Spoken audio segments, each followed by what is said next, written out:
Olá amigos, sejam bem-vindos a mais um vídeo do meu canal. Eu sou o Lucas Knipe, vamos falar sobre o Brasileirão, porque hoje teve jogo decisivo na luta pelo título. O Flamengo foi derrotado pelo Fluminense por 3-1. E olha que saiu barato, na minha opinião. O Fluminense produziu mais, jogou melhor, foi mais inteligente em campo, né? E teve chances melhores para abrir o placar. O Flamengo, o único gol que eles fazem é um chute do René, se não me falha a memória, ele de fora da área. Então, assim, foi o único gol do Flamengo em toda a partida e foi um gol meio mais que achado do que, nossa, muito bem planejado ali, tic-tac ali. Não foi nada disso e acabou que o Flamengo aí sai derrotado e pode ver o Atlético Mineiro abrindo 13 pontos e na melhor das hipóteses, se ganha os dois jogos que estão atrasados, a vantagem pode ir a 7, né? E mesmo que o Atlético perca para o Cuiabá, que é um cenário que eu nunca posso descartar, ainda mais tratando de Brasileirão, é uma chance que o time perde de descontar a vantagem, né?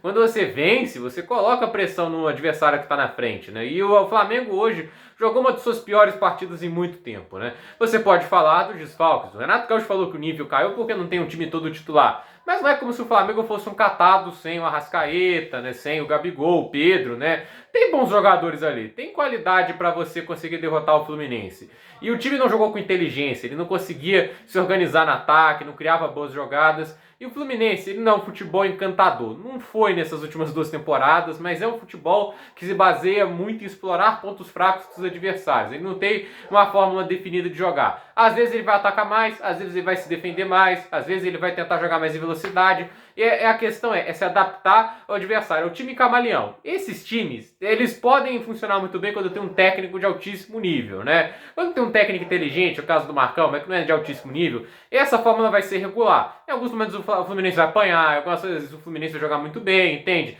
É um time que vai alternar muitos momentos. Quando o técnico não é bom analisando o adversário, esse tipo de fórmula acaba ali, pode até ter um bom momento ou outro, mas acaba descarrilando com o passar do tempo. Foi muito do caso do Roger Machado, entende? O Roger Machado já teve coisas mais especiais, mas recentemente veio uma fase muito ruim. O que eu quero dizer é simples, né? O Fluminense é baseado em tentar explorar os pontos fracos do adversário, então ele vai jogar de maneiras diferentes. É um time difícil de se prever. Então o Flamengo tinha que ter noção de que o contra-ataque seria uma arma muito utilizada, a velocidade, e muito pouco foi feito por isso. E a zaga do Flamengo é lenta. Isso é uma coisa que a gente já sabe. Gustavo Henrique, Léo Pereira, o René, não são jogadores rápidos e no final das contas isso é um problema grave porque o Fluminense tem bons jogadores em questões de velocidade. Escalaram o John Kennedy muito por causa disso. Ele é rápido, ele poderia quebrar a linha de defesa, como conseguiu fazer e por isso marcou 2 gols. E a saída de bola do Flamengo hoje foi lamentável e o Abel conseguiu ali marcar um golzinho no final, o terceiro. O Fluminense ainda teve outras boas chances. O Diego Alves catou muito bem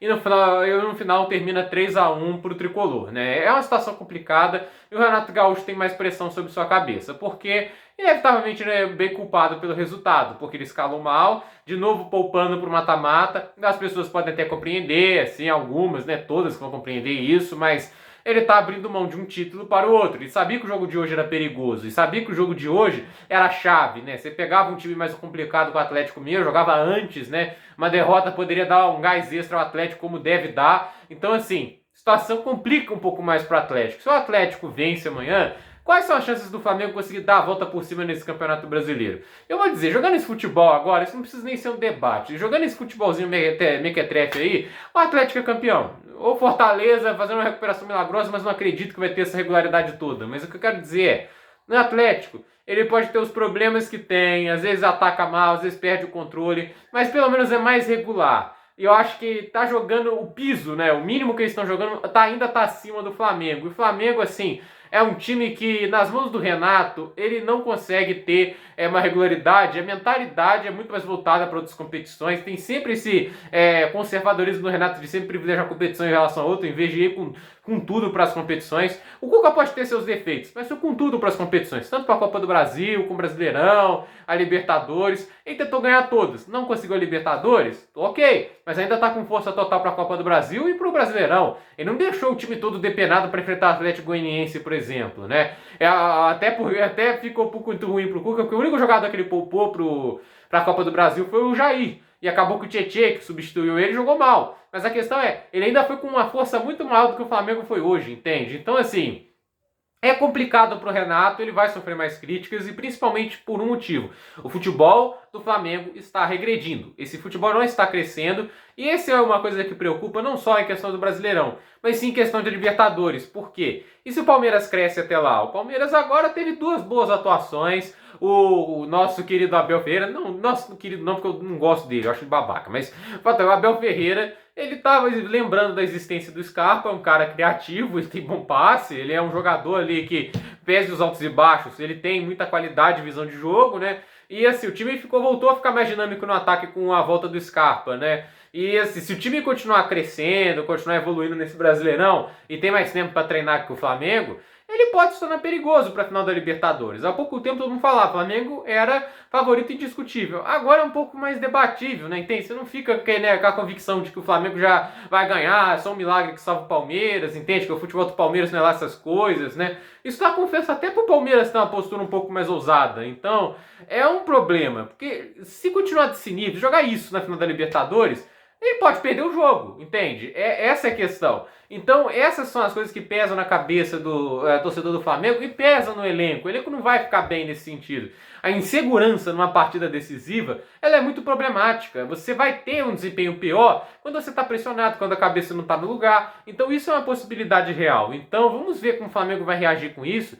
E a questão é, os próximos 2 jogos são chaves, não fazem bem a cabeça do atleta após essa derrota. Ele vai enfrentar o Atlético Paranaense valendo vaga, e eles não estão com vantagem, não tem gol fora, né, que eles fizeram 2-2 na Arena Baixada, então eles têm que ganhar para conseguir avançar a final. E assim, eles vão depois enfrentar o Atlético Mineiro, numa batalha direta pela Brasileirão, e podem estar 13 pontos atrás. Mesmo que ganhem, reduzem para 10. E se ganhar os 2 jogos que faltam, reduzem para 4. Ainda dependeria de 2 tropeços do Atlético Mineiro, né?